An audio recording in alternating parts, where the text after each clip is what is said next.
They thought my books were nothing. Old paper, dust, a waste of space. They laughed at me every time I walked into that small library of mine, the one I had built with my own 2 hands back when my wife was still alive. "Grandpa, you're a relic. Who even reads this stuff anymore?" That's what they said. They smirked, rolled their eyes, and whispered to each other that the day I died, they'd light a match and finally make use of all that junk. I kept my mouth shut. I didn't argue. I let them believe what they wanted. It's a skill you learn with age. Sometimes silence cuts deeper than any sharp word. The library smelled of cedar and ink, the kind of scent that clings to books older than you are. Sunlight always broke through the tall windows in fractured beams, landing on spines faded by time. I'd sit there for hours, my cane leaning against the armrest, tracing the covers of volumes my wife used to dust with delicate hands. Every single one of those books had a story, but not the kind they imagined. Because inside, between pages no one touched anymore, I had tucked away everything that mattered: property deeds, bank account statements, trust papers, proof of what belonged to me, and, one day, proof of who deserved nothing. That night it happened, I had trouble sleeping. My knees ached like rusted hinges, and I could hear the grandkids whispering downstairs. They thought I was out cold. I wasn't. I heard the creak of the library door, the shuffle of sneakers on the old carpet. I stayed in bed, still as stone, listening. The scrape of books pulled from shelves. The hiss of annoyed voices. Nothing. Just old crap. Check behind them. Maybe he hides cash. These smell like mold. Let's just dump them.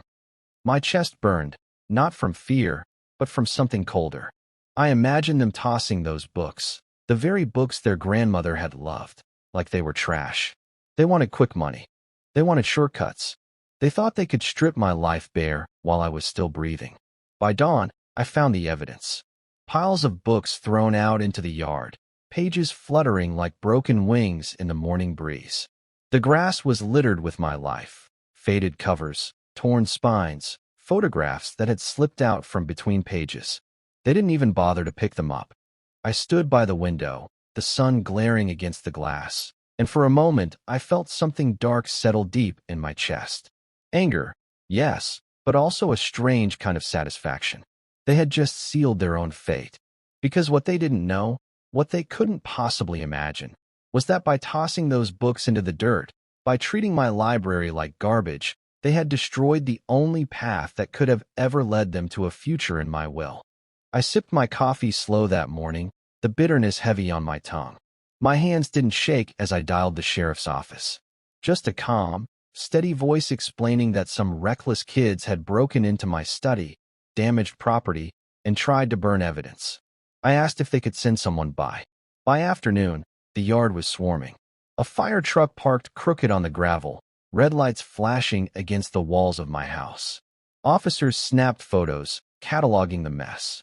My grandkids stood there pale and trembling, mud on their shoes, smoke clinging to their clothes. They had tried to set fire to the pile, I later learned, thinking it would erase the fact that they'd been snooping.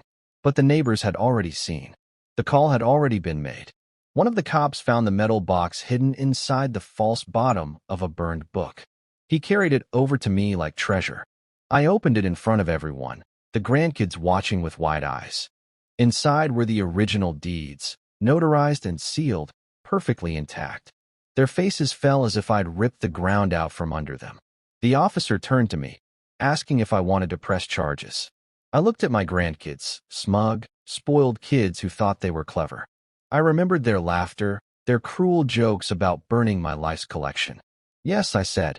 My voice was firm, colder than winter steel. I want them to learn what it means to treat family like garbage. The snap of handcuffs echoed in the still air, sharper than any slap. My neighbors stood at the edge of the property, whispering, some shaking their heads, others nodding in grim approval. And me? I just smiled. A slow, tired smile. Because they thought I was powerless. They thought I was just an old man with too many books and too little sense. They never realized those books were the very walls of their inheritance. And now, thanks to their own hands, those walls had crumbled. When the police car pulled away, I stood alone on the porch, the scent of smoke still hanging in the air.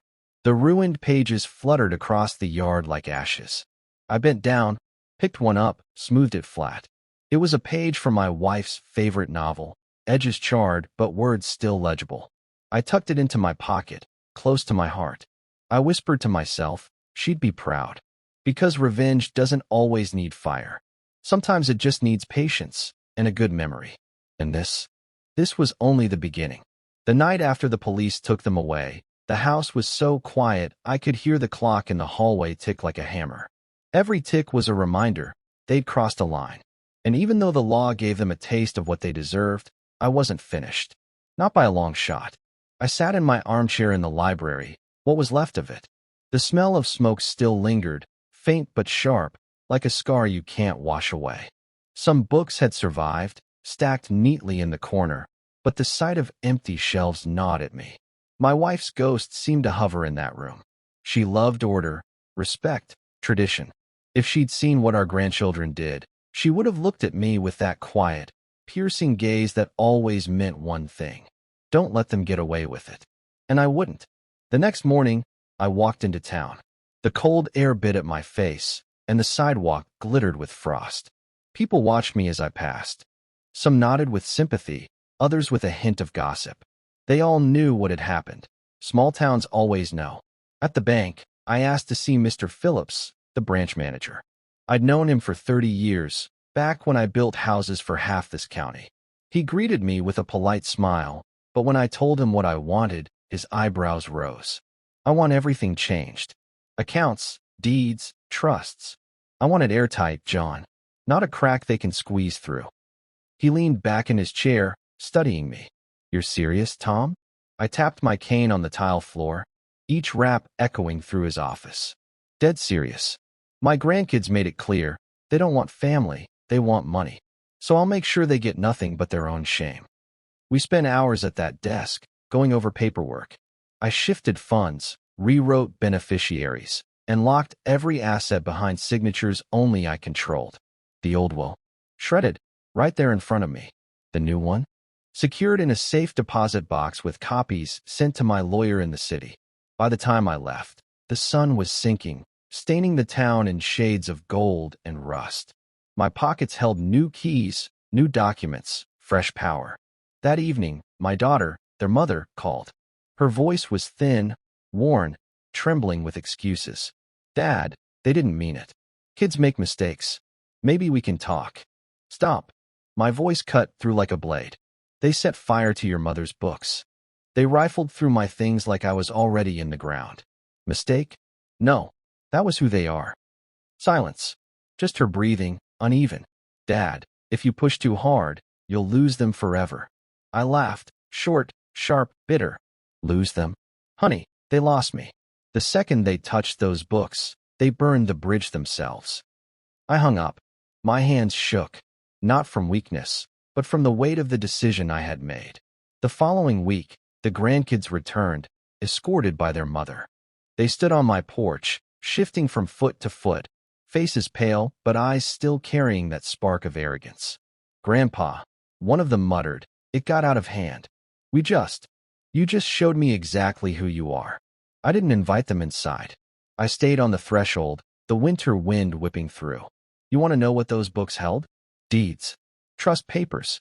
Proof that you were supposed to have a future here. And now? Gone. All gone. You destroyed it with your own hands. Their mouths opened, but no sound came out. Just the look of kids who finally understood the trap had already snapped shut. I closed the door in their faces, and as I leaned against the wood, a smile tugged at the corner of my mouth. Because this wasn't over yet. Not until they felt it where it hurt most: status, pride, reputation. And I had just the plan. Word travels fast in a small town. Faster than fire, faster than truth. Within days, everyone knew my grandkids had been dragged off in cuffs for trying to burn my books. At the diner, I could feel the whispers circle me like smoke. That's old Tom, the one whose grandkids tried to rob him blind. Some said it with pity, others with a grin. Me? I let them talk. I wanted them to talk. Because humiliation spreads quicker than any jail record ever could. But whispers weren't enough. No, I wanted something permanent. Something they couldn't wash away with fake apologies or crocodile tears. So I called an old friend, Pete Harris, editor of the Greenfield Gazette. We'd worked side by side 40 years ago when I was pouring concrete for his new office building. Pete still owed me a favor or two, and he never forgot debts. He answered the phone in that gravelly voice of his. "Tom, been a while. Too long. I've got a story for you, Pete. One the town deserves to read." There was a pause. I could hear him lean back in his chair, the springs creaking. "You know I don't print gossip. This isn't gossip. It's fact. Documents, police reports, witness accounts. My grandkids tried to destroy their inheritance. They mocked their grandmother's books, tried to burn my library, and in the process threw away the only future they had. You print it, Pete. Let people see what greed looks like up close." Pete chuckled, low and slow. "Hell, Tom, you always did know how to swing a hammer. I guess you're swinging one again. Send me the paperwork." The next morning, the Gazette hit doorsteps with a headline no one in town could miss. Local teens arrested in family betrayal. Grandsons try to burn heirloom library. Their names in print. Their shame carved into paper ink. And the details? Oh, Pete made sure it was sharp. The sheriff's quotes, the photos of charred books, even a line about how the documents lost were the very proof of their inheritance. By noon, I had neighbors stopping by. Some shook my hand. Some just gave me a nod, like I'd finally set a balance right. The grandkids, though, oh, they came storming. Faces red, eyes wet with rage and embarrassment. "You had no right," one of them shouted, jabbing a finger toward me. "No right." I leaned on my cane, steady as stone. "You broke into my library. You lit matches over your grandmother's memory. You had every right to inherit once. But you burned it. And now the whole town knows." Their mother tried to cut in, tears on her cheeks. "Dad, please, you're destroying them." "No," I said, cold and clear. "They destroyed themselves. I just turned the light on so everyone could see." The boys backed away, muttering threats under their breath. Empty threats. I'd seen tougher men fall apart with less. That night, as the house settled and the crickets sang outside, I sat in the quiet of my half-burned library. The shelves were scarred, but they stood. I ran a hand over the surviving books, feeling the ridges and edges, the ghosts of stories still alive. For the first time in years, I felt peace. But peace doesn't last long. Not when you've humiliated proud boys who think the world owes them. And sure enough, the next morning, a brick came crashing through my window. I picked up the jagged piece of glass, blood on my fingers, and smiled. Because that told me one thing: they weren't finished. And neither was I. The brick lay on my living room floor, shards of glass scattered like ice across the rug. The message scrawled on it in black marker was short, sloppy, and furious. "You'll regret this." I picked it up, my hand steady despite the sting where glass had cut my palm. Blood trickled down my wrist, but I didn't flinch. Instead, I chuckled. Quiet. Low. The kind of laugh that comes from a man who's seen this game before and already knows how it ends. They thought fear would work on me. Fear. As if I hadn't faced worse storms in my life than two spoiled boys with matches and a marker. I cleaned the cut, taped it up, and poured myself coffee. The window stayed broken for a while, the cold morning air crawling in, because I wanted to feel it. Wanted to remind myself this was no dream. It was war now, and I never entered a war unprepared. By noon, I was in my truck, the road stretching flat under the winter sky. I wasn't headed for the sheriff this time. No, some fights are better handled with a different kind of weapon. I drove to the next county, to the office of a man named Graham. Retired judge, old hunting buddy, and someone who still owed me for bailing him out during a messy land dispute 20 years back. He welcomed me in with a grin, but it faded quick when he saw the cut on my hand and the look in my eyes. "What's this about, Tom?" "My grandkids," I said flatly. "They're not just greedy. They're stupid. Tried to burn my books, got themselves arrested, then threw a brick through my window. I want to make sure every path they think they've got left ends in a dead end." Graham leaned back, fingers steepled. "You're talking about cutting them out legally?" "They're already out. I rewrote everything. What I want now is to make sure they can't crawl back. can't fake their way into anything that's mine. He nodded slowly. You'll need airtight guardianship clauses, notarized statements, and public record filings. That way, even if they try to challenge, the judge throws them out before they open their mouths. Good. Do it. While Graham drafted the framework, I added something of my own. A letter, handwritten, signed, and ready to be filed with the documents. In it, I explained, calmly, without venom, why they were excluded. Not just because of their crime, but because of their character. That letter would sit in a file forever, a shadow on their names every time they tried to play innocent. By the time I left Graham's office, the sun was low, painting the courthouse square in long shadows. My cane tapped steady against the pavement. Each tap sounded like a nail in their coffin. But I wasn't done. Legal strikes were clean. I wanted dirty too. Back in town, I paid a visit to an old acquaintance at the hardware store, Eddie, who had more cameras and gadgets than sense. I bought a set of motion-activated trail cams, the kind hunters used to track deer in the woods. Cheap, silent, and good enough for what I had in mind. That night, while the town slept, I set them up around my property, hidden in the hedges, tucked under the porch, mounted in the old oak tree out back. Anyone who came near would be caught crystal clear.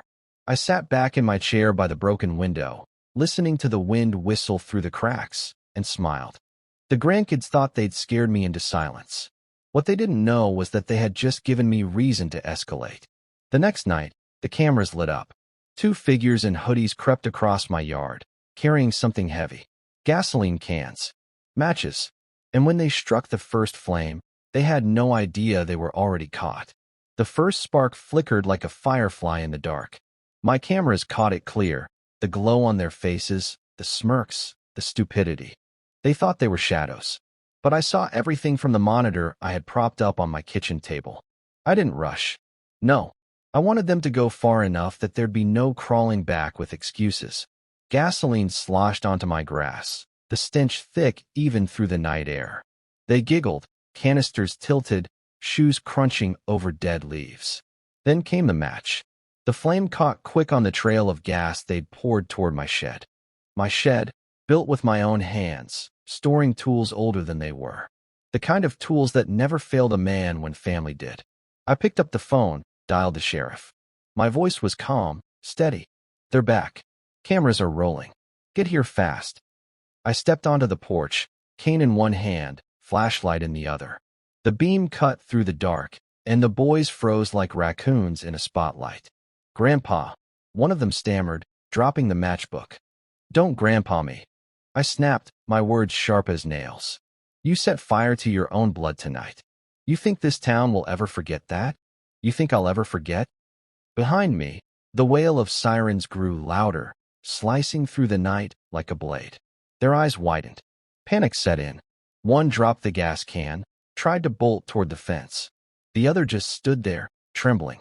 Run if you want, I barked. The cameras already told the story.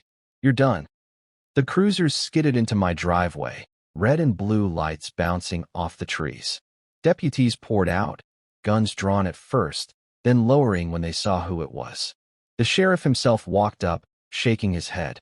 Tom, I thought the last time was bad. But this? He turned his glare on the boys. You're about to spend a long time thinking about what you've done. They were cuffed again, this time faces pressed into the dirt, the stink of gasoline all over their clothes. I leaned on my cane, watching. Cold wind whipped my coat, but I felt nothing but fire inside. Not rage, satisfaction. The kind that comes when justice isn't just written on paper, but lived out loud. The sheriff turned back to me. You want to press full charges? I looked at the boys. My blood. My shame. The same kids who laughed about burning their grandmother's books. Yes, I said, my voice low but hard. Every charge you can find. Arson. Trespassing. Reckless endangerment. Stack it all. Their mother arrived minutes later, headlights cutting across the yard. She ran toward the scene, screaming, begging, clawing at deputies to let her boys go. I didn't even look at her. Instead, I turned and walked back inside, shut the broken window with a board, and sat in my chair. Through the glass, I could still see the red lights flashing, hear the shouts, the sobs, the chains of handcuffs rattling. And I smiled, because now, it wasn't just the town that would know what they'd done. It would be on record forever. But deep down, I knew one thing. Boys that reckless don't quit easy. And that meant I had to be ready for the next strike. The house was still the next morning. Too still. The kind of silence that presses against your ears until you start to wonder if the world has stopped breathing. My patched-up window let in a draft, but I left it alone. Cold air keeps a man awake. And I needed to stay awake, because I knew the boys wouldn't stop. They've been cuffed twice now. First for burning my books, second for trying to torch my shed. Any reasonable soul would have learned their lesson. But my grandkids weren't reasonable.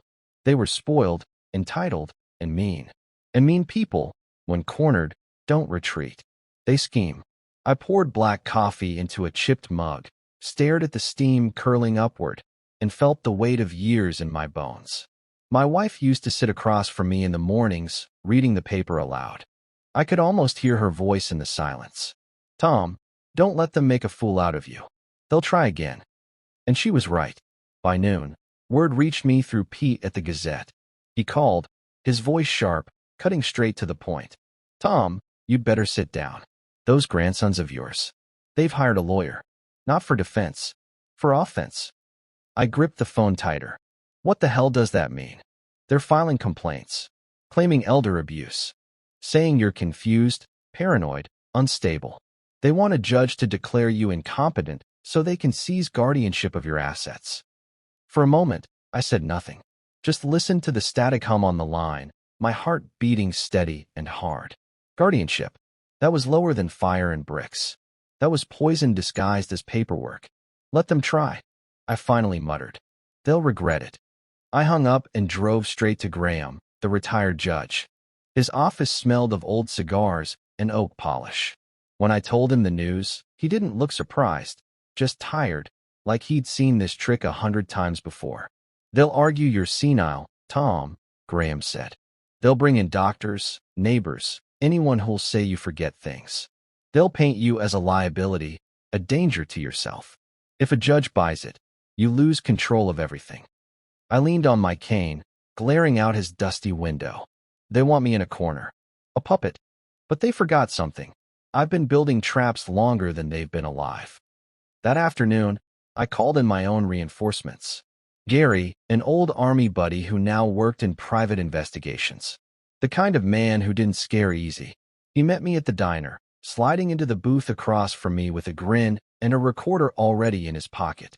"Tell me what you need," he said. "I need dirt," I told him. "Not rumors. Proof. Their lies, their debts, their scams. Anything that'll rip the mask off when they step into court." Gary's grin widened. "Consider it done." For 2 weeks, I played the part of the doddering old man. Let them think I was quiet, beaten, maybe even slipping. Meanwhile, Gary worked. And when he came back loaded. He spread the files across my kitchen table like a dealer laying out a winning hand. "Credit card fraud," he said, tapping one page. 3 accounts opened under other people's names. Late payments stacked high enough to bury them. Here, he tapped another sheet, illegal gambling site. Traced the IP right to your grandson's laptop. Thousands lost in bets. And this, he leaned back, grinning, text messages. They bragged to their buddies about how they'd take the old man's money soon enough. Screenshots, dates, timestamps. It's ironclad. I stared at the pile. My blood ran hot, but my voice came out calm, steady. "Perfect. Let them drag me into court. I'll be waiting." Sure enough, the summons arrived 2 days later. Court date set. Petition for guardianship. Words as sharp as daggers. Thomas Miller is unfit to manage his own affairs. I showed up in a gray suit that smelled faintly of mothballs. The courthouse buzzed with whispers, townsfolk slipping in just to watch the spectacle. My grandkids strutted in like roosters, their lawyer at their side, smirks plastered across their faces. The hearing began. Their lawyer painted me as unstable, delusional, claimed I'd fabricated stories about fires and threats. He even waved the brick in the air, calling it a prank misinterpreted by an old man. The judge's eyes flicked to me, weighing, measuring. Then it was my turn. I stood slow, cane tapping against the tile. My voice cut through the room, sharp as steel. Your Honor, they call me confused. Let me show you what confusion really looks like. I signaled to Gary, who rolled out the evidence like cannon fire. Photos of gas cans in their hands, time-stamped video from my trail cameras, screenshots of their messages bragging about burning my library, bank statements showing fraud, records of gambling debts. The courtroom shifted, murmurs rising like a tide. My grandkids' smirks cracked. Their lawyer's face drained pale. Finally, I pulled out the handwritten letter I'd filed with my will, the one Graham had notarized. I read it aloud, my voice steady, unshaken. I once intended to leave everything to my grandsons. But through their actions, they've proven they value greed over blood, fire over memory, and destruction over legacy. Therefore, they will inherit nothing. And that decision is final. Silence. Heavy. Complete. The judge leaned forward, eyes hard. Petition denied. Case dismissed. And I recommend these young men seek counsel of a different kind, because if they continue down this road, prison will be the least of their worries. I lowered myself back into my seat, cane across my lap. My heart thudded like a drum, but not from fear. From victory. Outside, the boys stormed down the courthouse steps, their mother chasing after them. Townsfolk stared, whispering, pointing. Their shame was public now, permanent. And me? I walked slow, steady head high. The winter sun felt warm for once. But deep down, I knew it wasn't finished. Not until they lost the last thing they clung to, the illusion of power. And I already had a plan for that. The courthouse victory should have been the end. Most men my age would have taken it, gone home, and tried to patch together some peace in the years left. But peace with vipers doesn't last. My grandsons had venom in their veins. I saw it in their eyes on those courthouse steps. Red, raw, boiling hate. And I knew something else too. Humiliation burns hotter than fire. They weren't going to swallow this quietly. They'd look for another angle, another scheme. And when they did, I'd be waiting. That night, I sat in my half-burned library, the silence heavy around me. My wife's portrait hung crooked on the wall, the glass cracked from when the brick shattered the window. I straightened it, wiped away the dust. Her eyes, steady, calm, unyielding, watched me like she always had when life tested me. Asterisk, don't just defend, Tom. I could almost hear her say. Finish it. Leave them nothing to come back to. So I decided. I wasn't just going to block their schemes. I was going to ruin their reputation in this town for good. 2 days later, I walked into Pete's office at the Gazette. He was hunched over his desk, glasses perched on the edge of his nose, red pen scratching across the paper. He looked up and smirked. Tom Miller. Back again. What's next? You want the front page or the whole damn paper? Neither, I said, lowering myself into the chair across from him. This time I don't just want a story. I want an expose. Something that'll stain their names deeper than ink. You still got a taste for digging? Pete leaned forward, eyes gleaming. Always. What V you got? I dropped Gary's files onto the desk. Fraud, gambling, texts bragging about stealing from me. Pete flipped through them slow, his jaw tightening. This'll fry him. You sure you want it public? Once I print, there's no walking back. I tapped my cane against the floor, steady. I want the truth to be louder than their lies. Do it. The following week, the headline screamed across the front page. Greed and fire. Grandsons of local builder face fraud, arson, and theft allegations. Pete didn't hold back. He painted every detail with precision. The fires, the courthouse case, the fraud, the gambling. He included quotes from neighbors about their arrogance, their cruelty. My letter, the one explaining why I cut them out of my will, ran in full. By noon, the paper was everywhere, at the diner, the grocery store, on doorsteps. And by sundown, so was the fallout.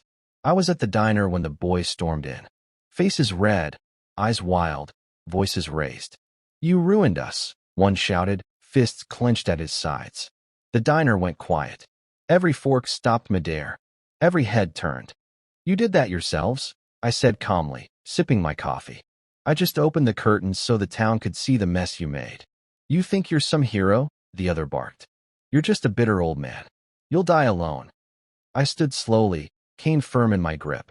My voice dropped low, sharp enough to cut steel. Better alone with my dignity than surrounded by vipers who'd sell my soul for $1. You'll never escape this now. Every handshake in this town will feel your shame. They lunged like they wanted to swing at me, but the sheriff, who happened to be eating pie at the counter, stepped in. His hand gripped one boy's shoulder, hard enough to freeze him in place. "Sit down, both of you," the sheriff growled, "before I find a reason to cuff you again." The boys retreated, red-faced, muttering under their breath. They left the diner with every pair of eyes on their backs. And me? I sat back down, finished my coffee, and let the whispers rise again. This time, the whispers weren't about pity. They were about respect. That night, I got a call. It was their mother, my daughter, her voice broken and tired. "Dad, they've lost their jobs. No one wants to hire them. Banks won't touch them. They're drowning in debt." I said nothing, just listened. "They're your grandsons," she pleaded. "Blood. Isn't there anything left you can give them?" I closed my eyes, pictured the books they had thrown into the mud, the brick through my window, the gasoline on my shed. And then I opened them, cold and clear. "I already gave them everything," I said, "and they burned it." I hung up. The following morning, the boys tried one last move. They posted online, claiming I was lying, that I'd forged everything, that I was senile and cruel. But Pete was faster. He uploaded the trail camera footage. Clear as day. Their faces, their hands holding gas cans, the match sparking flame. Within hours, their lies collapsed. The comments shredded them to pieces. The town that once tolerated their swagger now spit their names like curses. Employers cut ties. Friends stopped answering calls. Even the church turned them away. By sunset, they were pariahs. I sat on my porch that evening, the air cool, the sky painted orange and violet. Neighbors waved as they passed. Some called out, "Good on you, Tom." Others just tipped their hats. And I realized something. Revenge doesn't always come with fire or fists. Sometimes it comes with patience, with the steady swing of truth like a hammer against rotten wood. But even as I watched the sun dip, I knew I wasn't finished. Because those boys still had one thing left, the house they squatted in, living off scraps and stolen pride. And my final move would take even that away. The last piece was their house. Not mine. Not earned. Just a place they crashed after burning every bridge they had. They treated it like a fortress, as if 4 walls and a roof could shield them from what they'd done. But I knew the truth. That house wasn't theirs, not really. It had been propped up with money they didn't have, payments they couldn't make. And thanks to Gary's digging, I had every detail in black and white. Overdue mortgage statements, forged co-signatures, even utilities left unpaid for months. They thought no one would notice. But I noticed. So I called in a final favor from Patrick Lowe, a lawyer friend of Graham's. We met in his office on Main Street, where the blinds were always drawn and the coffee was always cold. I slid the folder across the desk. "Everything you need is in there. They've been squatting in a house that doesn't belong to them. I want it ended. Fast. Public." Patrick leafed through the papers, eyebrows lifting. "You realize, Tom, once I pull this trigger, they'll have nowhere to go. You sure you want to do that?" I leaned forward on my cane, eyes steady. They had a home. Here. With me. They torched at the night they tried to burn my library. Let them feel the cold they left me in. 2 weeks later, it happened. Sheriff's cruisers and a moving truck rolled up to their street. Neighbors gathered, arms crossed, whispers flying. My grandson stood on the porch, shouting, cursing, faces red with fury. Deputies ignored them, carrying boxes, dragging out furniture, tossing it onto the curb like trash. I arrived halfway through, parked across the street, leaned on my truck, and watched. No words, no smirk, just silence, steady as stone. They spotted me. One of them screamed across the yard, voice breaking. "You did this. You ruined us." I raised my cane, pointed at the pile of furniture rotting under the afternoon sun. "No, you did this. You ruined yourselves the moment you set fire to your family. This is just the world catching up." The crowd murmured. Some laughed, others shook their heads. The boys tried to charge toward me, but deputies held them back, dragging them down the porch steps like children throwing tantrums. Their mother, my daughter, stood on the sidewalk, tears streaking her face. She met my eyes, but I didn't flinch. Not this time. "Dad, please," she whispered. I shook my head. They made their choice, and now they get to live with it. By sundown, the house was empty. Locks changed. My grandson stood on the curb with nothing but garbage bags of clothes and their own disgrace. I walked past them slow, cane tapping on the pavement. When I reached the edge of the yard, I stopped, turned, and looked them dead in the eye. "You laughed at my books. Said you'd burn them. Thought you were clever. But those books outlived your pride. And now, you've got nothing. Not my house. Not my money. Not this town's respect. Nothing." One of them spat at the ground. The other just hung his head. I tipped my hat to the sheriff, then climbed back into my truck. The engine rumbled to life, steady, familiar. As I pulled away, I caught one last glimpse of them in the rearview mirror. Two boys who thought they could outsmart an old man, left with nothing but the cold night and their own bitterness. And me? I felt light. Not happy, not exactly, but free. The circle was closed. I drove past the edge of town, the fields rolling out under the setting sun, the sky painted in fire and ash. And I whispered to myself, just loud enough to hear it over the engine. They thought I was powerless. They'll remember me as the man who took everything back. Then I smiled, slow, sharp, final. Because revenge wasn't about rage anymore. It was about peace. And I finally had mine.